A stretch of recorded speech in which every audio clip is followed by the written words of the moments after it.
Andy Austin here with the next chapter review from the Rainbow Machine, Tales from a Neurolinguist's Journal. This is the equivalence chapter.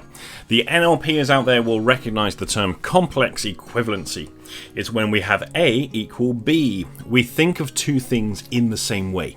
The example I gave was the person heading for an interview and said she felt like she was going to an execution. And what we find is that whilst the content of an interview and an execution are very, very different, they're coded in the same way using the submodalities that NLPers will be familiar with. And then by changing submodalities to a different submodality set, we can change the person's analogical experience of that particular thing. The content being the digital aspect, and the submodalities being the analogical aspect, left brain, right brain dichotomy. And so we can very much change the feel of something by changing the submodalities of stuff. If you're not familiar, or you're familiar with submodalities because you did a bit of it in NLP and you learnt about the swish pattern, that kind of stuff, I would urge you to make a much, much deeper study of submodalities. Really, really get into this subject, analyze it in every possible way. Find out how submodalities are expressed in language, and you'll find that in the appendix of the book. I put a piece in there about the kind of stuff that people have, expression of submodalities linguistically. What most people are aware of is how the modalities of visual, auditory, kinesthetic are expressed linguistically, and they can pace and lead the modalities. What people aren't familiar with is how submodalities are expressed in language and how they can pace and lead submodalities. Generally, the practitioner level, I would expect people to be able to practice NLP as it is taught and pace and lead the client. I would hope that with the master practitioner, people are pacing leading at a strategy level, as well as the VAK level, taught at practitioner. And that by trainer level, they would be able to pace and lead at a submodality level. I would hope, that that's what happens. Now, maybe that's just a personal thing on my part, and who knows? Maybe that's never part of the system whatsoever. But it ought to be. It ought to be. That's what I can say. Now, the other aspect of this particular chapter is the notion of relapse, and what the relapse is regarded as equivalent to. What so many people worry about is they take a medication and the medication has good effect for them. So it's an antidepressant, it's an anxiolytic, it might be an antipsychotic. And for them, the medication works very well.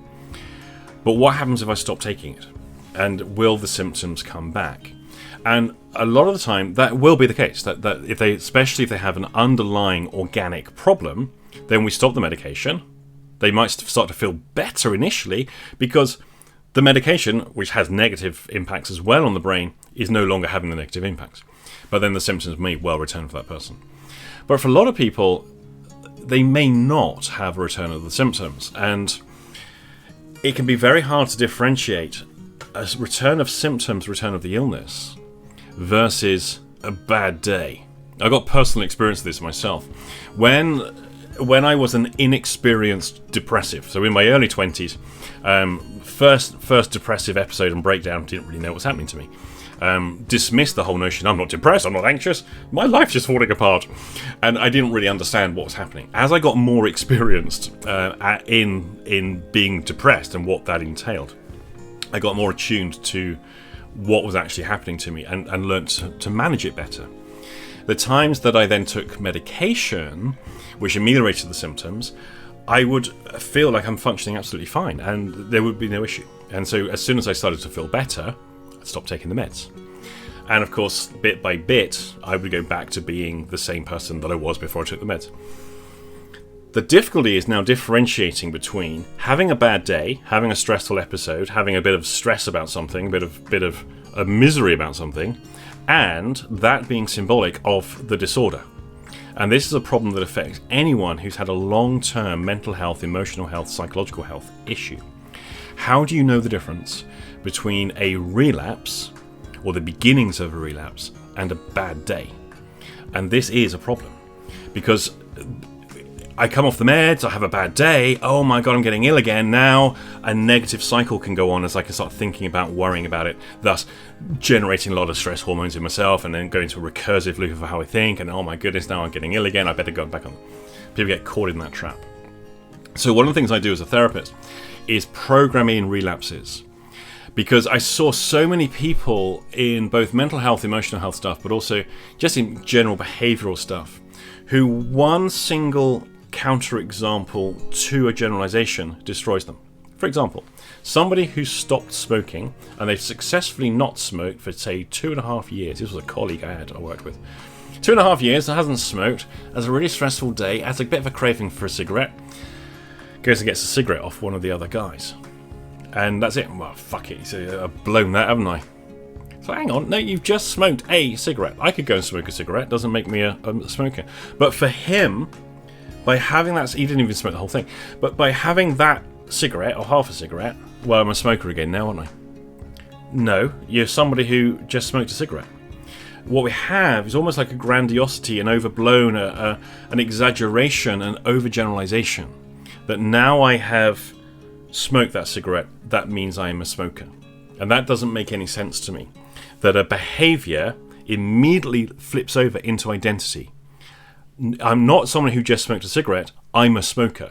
It becomes an identity issue for that person. Now that suggested to me, of course, that whilst he is a person who hasn't smoked for 2.5 years, he hasn't changed at the identity level. He is a smoker who doesn't smoke.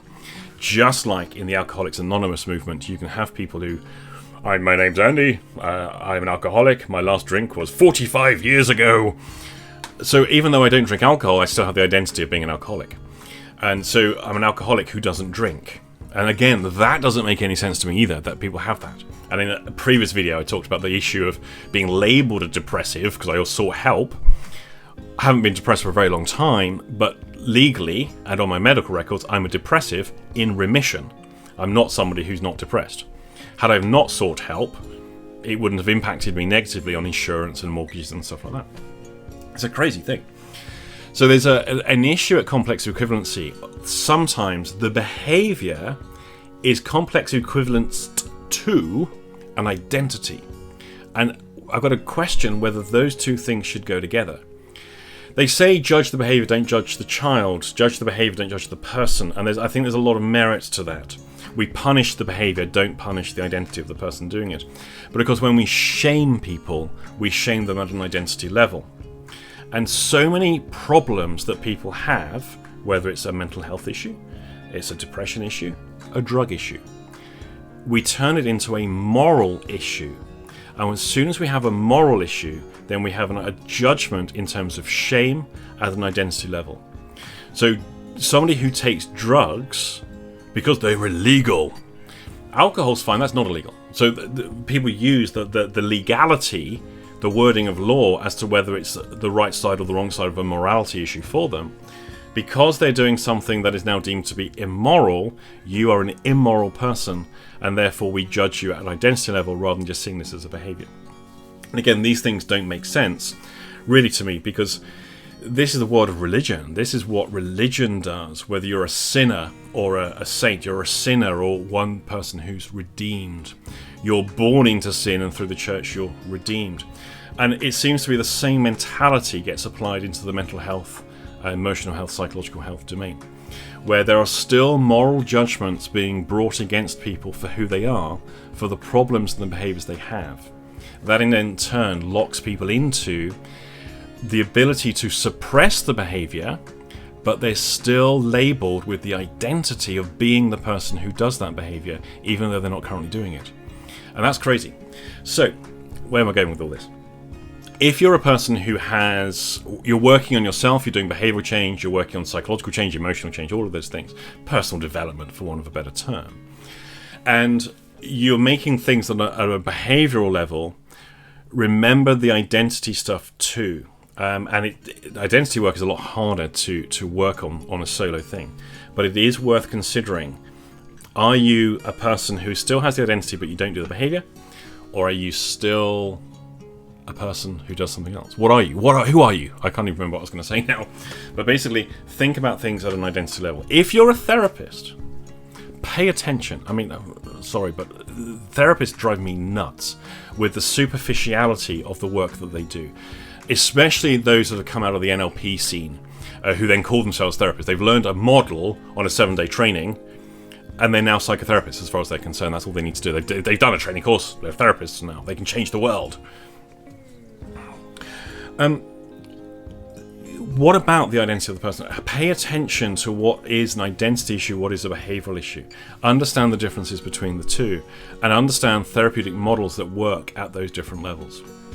Simultaneously, think about this. For those who have done their course, you think you're competent, you understand what's going on. Understand this. What are the submodalities of identity? Now, what the hell? What is the submodalities of identity? How are they organized? And how does a person relate to their own identity? How do I relate to myself? How do you relate to yourself? How does the client relate to themselves? How does the problem relate to them? How do they relate to the problem? And get the submodality sense of those. Find out what the complex equivalencies are. Good luck working that out. If it's like, what the hell have you just said? Stick it in the comment section. I would be interested actually at what people make of this, and any additional pieces, any research papers you're aware of on identity work. Stick it in there. And do please check out those things on submodalities. If you have a paper, a particular video, a research paper or book that teaches submodalities in really good details, do please again stick that in the comment section so other people can have the resources to look for. I would be appreciative myself of anything that you may suggest that I don't have or haven't read. I'll see you in the next video.